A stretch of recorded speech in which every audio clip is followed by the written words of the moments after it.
Hi guys, how you going? Look, I wasn't really planning to share this with any of you, but I just am really feeling the need to document my experience through giving Ramadan a go this year. So I will be doing this as a non-Muslim woman for the very first time, and with what little I understand of it. Um, I feel that this could benefit my personal growth, my health, and my connection with myself and food. So, when I look at humans in Western culture and our relationship to food, there's sort of this feeling of the hungry ghost trying to feed and fill a void that doesn't need filling up with food, but more filling up with spirit and connection to oneself. And so I just would like to see what's going to happen when I remove that from my life. So, for those of you who don't know, Ramadan goes from crescent moon to crescent moon, and it's literally you're eating in non-daylight hours, and then when the sun comes up, then you sustain from eating. I think I can't remember what else you have to sustain from, but I think sex is one of them. And so I might go and have a chat with a friend of mine tomorrow and see if he'd be okay with me maybe filming it a little bit as well, so we can get a little bit more understanding around it. But the reason I think I'm pretty the reason why I felt to share this is because there's so much division in the world at the moment, and there's so much separation between ideas on how we should live and be, and connect with spirit or God or religion. There's so much separation between countries at the moment, and so this for me is really, I guess it for me it's about sharing an idea that perhaps all of these perceived differences are just um, different choices that we can make on the web of life and how we can live, and um, that there's no right or wrong. It's just more of an experience of what we came here to have. And I know that there's a lot of fears around Islamic cultures, and you know the things that have been spread, and the fears that have been spread around since 9/11 haven't helped that.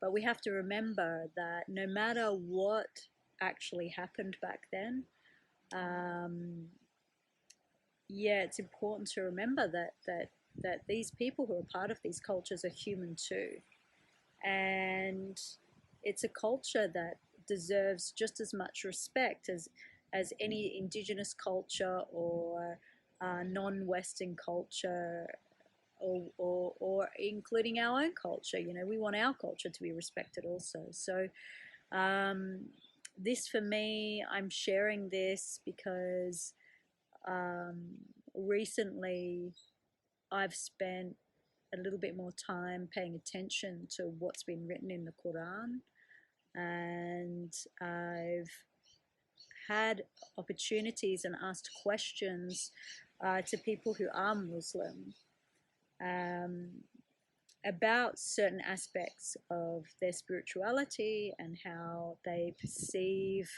uh, their connection to God or Allah.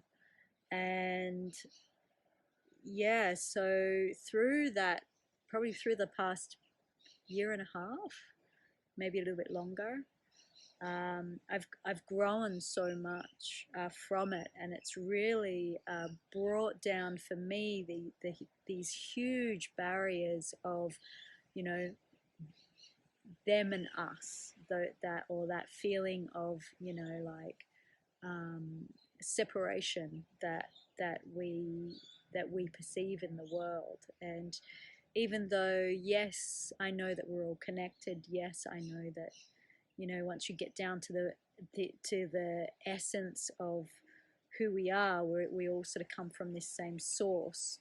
And yeah, but this has just brought forward to me a whole new level of exploring what that is and what that can be, and how if we are open to other ways of being, that we can change our lives and really help build stronger communities, and to really see each other as dancing on the same web of life, just on a different part of it, and that it's all part of the greater story, and that's okay. Another reason why I'm doing this is also, I kind of feel the need to do this a little bit in solidarity for those people who are starving in war-torn countries at the moment. I'm sure you know which ones I'm talking about, or which one in particular I'm talking about at the moment, which is a pretty hot topic. And yeah, I suppose if I can fast with them while they're doing Ramadan as well, with them in solidarity, um, in some way connecting and supporting them, um, also during this hard time. Um, yeah, that I feel for myself. We all, so many of us feel quite helpless right now in this situation, and I guess for me, this is something that I can do. And yeah, I don't really know what else to say about that at the moment, but um, I'm sure we can go in further a little bit later. But I just read the other day that our Australian Prime Minister is sending more money over to those guys. And, it's not in my will that my tax-paying dollars go to hurt anybody. Um, no matter if I agree with their religion or way of life or not. Doesn't matter who it is. I do not give permission for my hard-earned money to go towards such acts. And I'm sure there's plenty of other people in other Western cultures whose governments are doing the same thing right now, um, who, yeah, would really not want that, or for that to go against their will, to where that their tax-paying dollars go to also. So yeah, I just wanted to say that out loud, and share that with you guys as well, of what's happening here in Australia and what our governments are up to. I don't hate governments, but sometimes they do things that are quite anti-human. And so, yeah, that I want to stand my ground in that, and make that known. So, guys, stay tuned. I don't know how long. I hope I make it through the whole 30 days, or however many days it is. And I'll try and make it interesting for you. I will be starting to monitor my blood, my glucose levels as well, and I think I'll also be getting some other things checked out while I'm doing this process. So fingers crossed, guys. We'll have to see how we go. But yeah, I hope this video is not too shaky for you. I'm just holding my phone with my hand. I'm going to be recording this on a very old iPhone and a camera that I haven't quite worked out how to use yet, but we'll see how we go. All right, guys, thanks for watching this, and let's see how we do this. Let's see how it goes. All right, see you later, guys. Bye.